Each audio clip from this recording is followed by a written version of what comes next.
You think chemistry is something you either have or you don't, that if the vibe is real, conversation should just magically flow. But most of the time, what you call no chemistry is really just weak questions, weak presence, and a weak man hiding behind surface talk.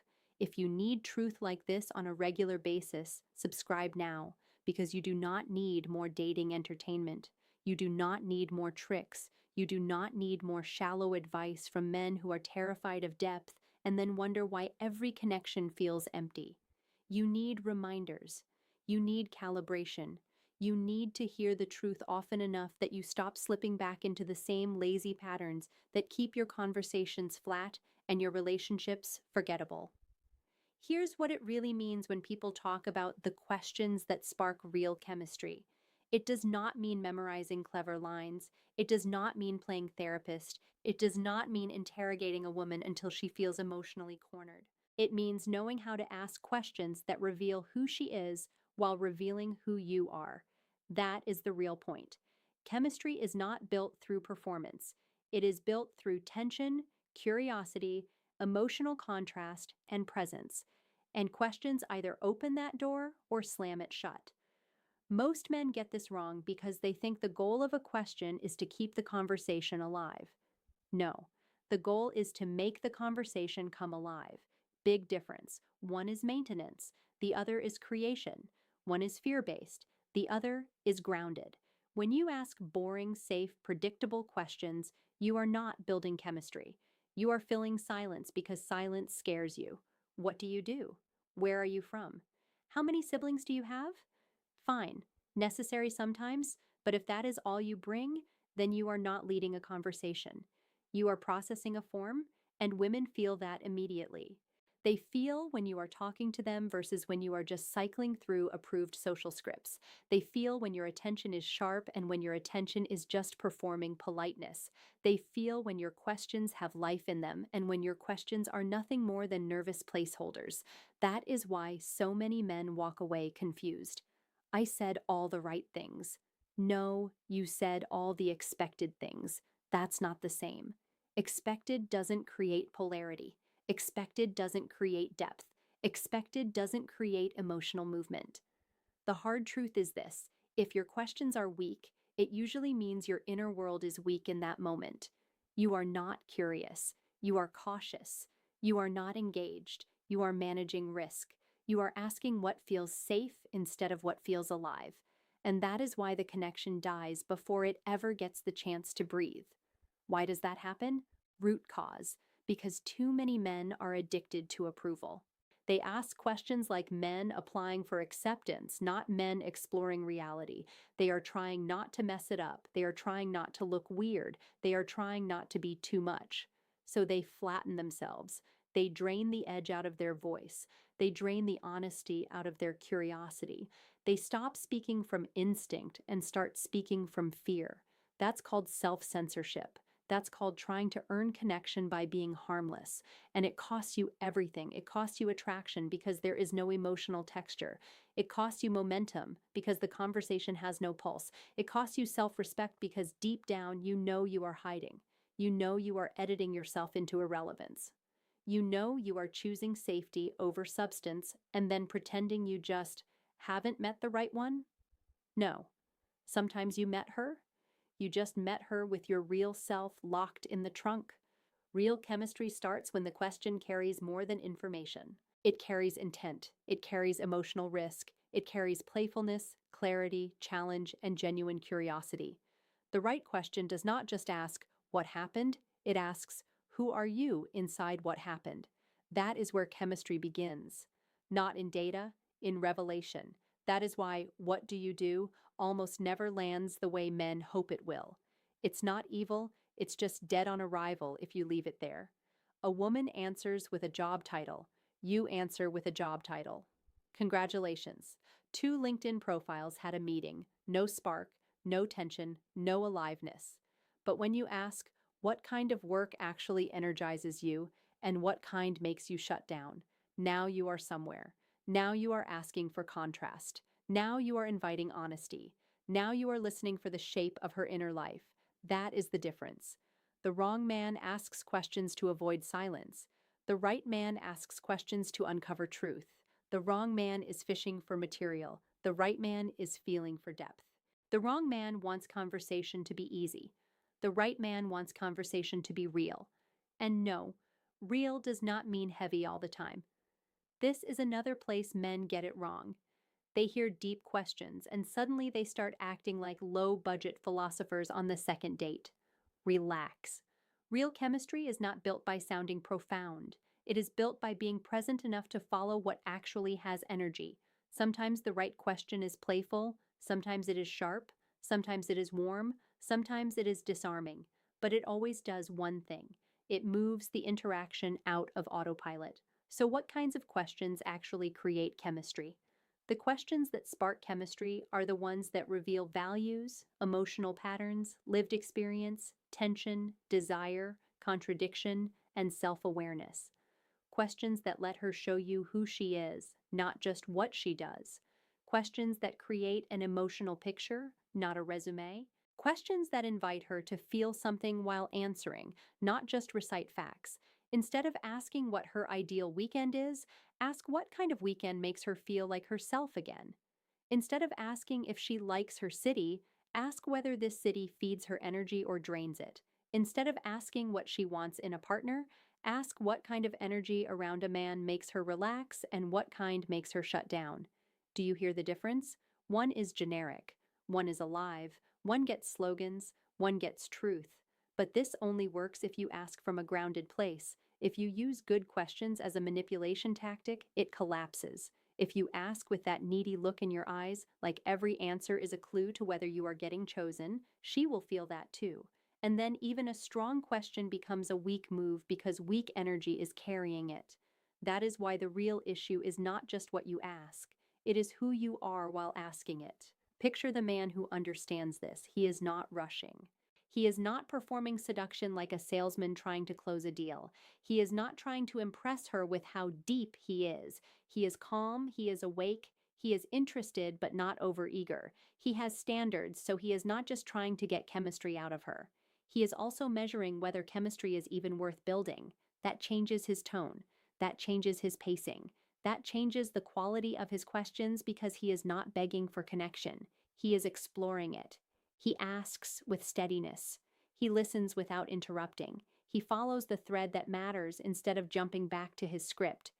If she says something real, he notices. If she reveals a contradiction, he explores it. If she says she values peace but keeps describing chaos, he gently names the tension. If she says she wants honesty but avoids direct answers, he does not ignore it. He is engaged enough to respond to what is true, not just what is convenient. That man creates chemistry because he creates presence. And presence is rare. He also has boundaries. He does not force intimacy where there is none. He does not ask personal questions to manufacture closeness that has not been earned. He knows the difference between depth and intrusion. He knows timing matters. He knows delivery matters. He knows a strong question asked too early or too aggressively can feel invasive, not magnetic. That is called social intelligence. That is called masculine restraint.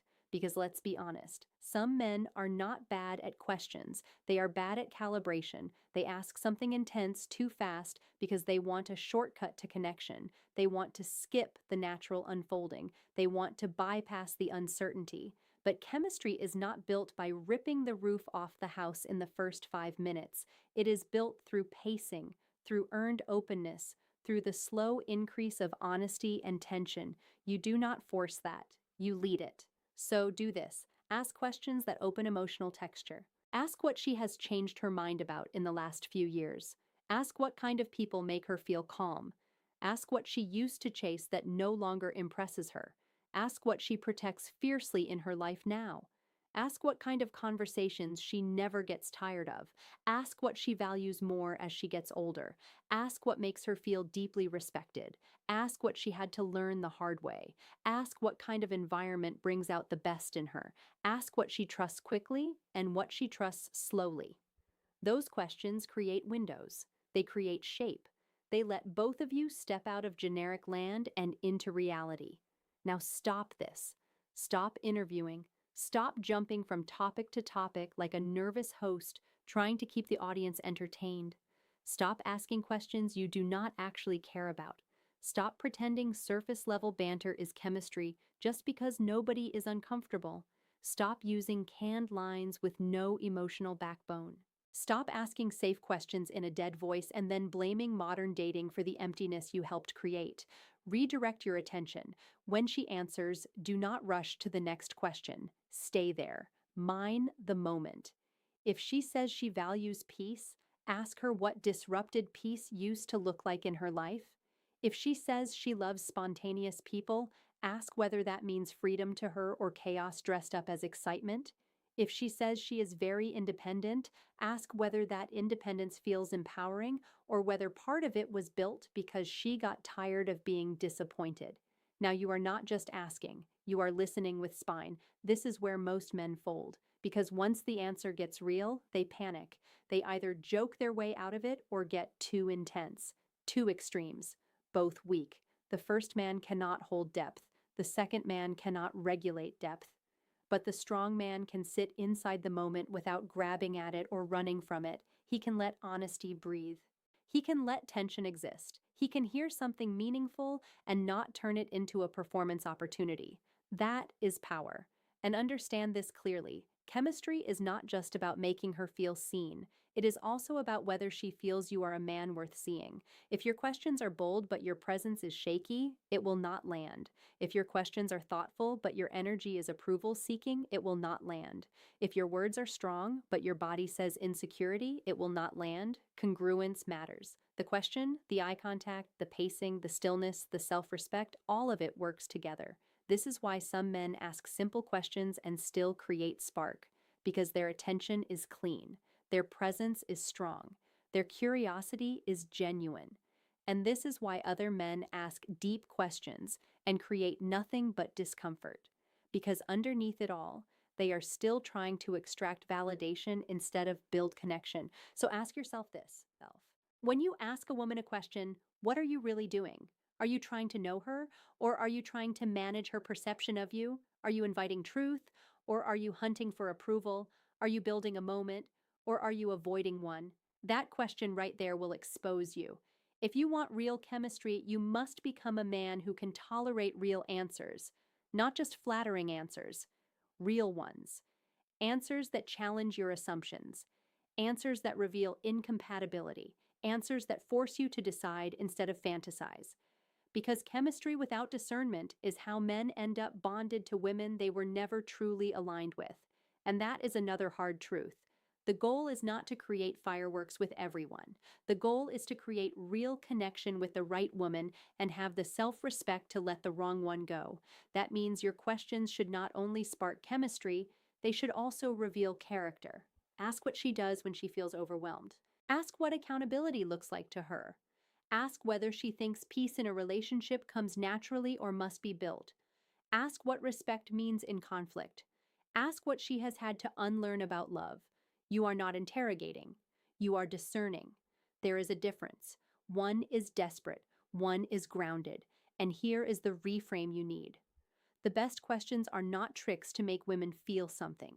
They are tools to create honest connection and honest clarity. That is it. If the chemistry rises, good. If it doesn't, good. You still learn.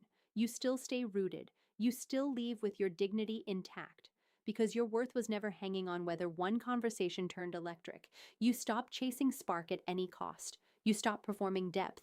You stop fearing silence. You stop asking dead questions. You stop trying to sound perfect. You stop trying to be liked by everyone. You stop, then you build. You build curiosity, you build courage. You build the capacity to stay present when the conversation gets real. You build enough internal stability that you do not need every answer to go your way. You build enough self-respect that your questions come from clarity, not hunger. And when that happens, everything changes. Your conversations slow down in the best way. The pressure drops, the quality rises. She feels more relaxed because you are not trying to extract something from her. She feels more intrigued because you are not playing it safe. She feels more seen because you are actually listening, and you feel more like yourself because you are no longer hiding behind generic talk. That is real chemistry. not fireworks without substance, not intensity without discernment, not endless banter with no direction. Real chemistry is two people stepping out of autopilot and into reality. It is emotional movement with truth underneath it. And the man who can lead that without forcing it becomes unforgettable. So the next time you are with a woman, do not reach for the safest question in the room. Reach for the truest one the moment can hold. Not too much, not too soon, but true. Ask what reveals, ask what sharpens, ask what opens, then listen like a man who can handle reality because you can. You are not doomed to shallow conversations. You are not stuck being the guy who just struggles with chemistry. You are not missing some magical line every other man knows except you. What you need is not more gimmicks. What you need is more presence, more discernment, more courage, and more self respect. You are the answer, not a script, not a technique, not a trick question engineered to manufacture attraction. You, your groundedness, your honesty, your timing, your willingness to ask what matters and hear what comes back without collapsing. That is what changes the room. That is what changes your dating life. That is what changes you. Subscribe if you want more truth like this, more clarity like this, more reminders that connection is not built by trying harder to impress, but by becoming strong enough to be real. Stay close to this message. Stay close to standards. Stay close to men who are done hiding behind shallow talk and ready to lead with presence. You are not alone in this. You are part of a brotherhood that would rather face the truth than keep performing the lie.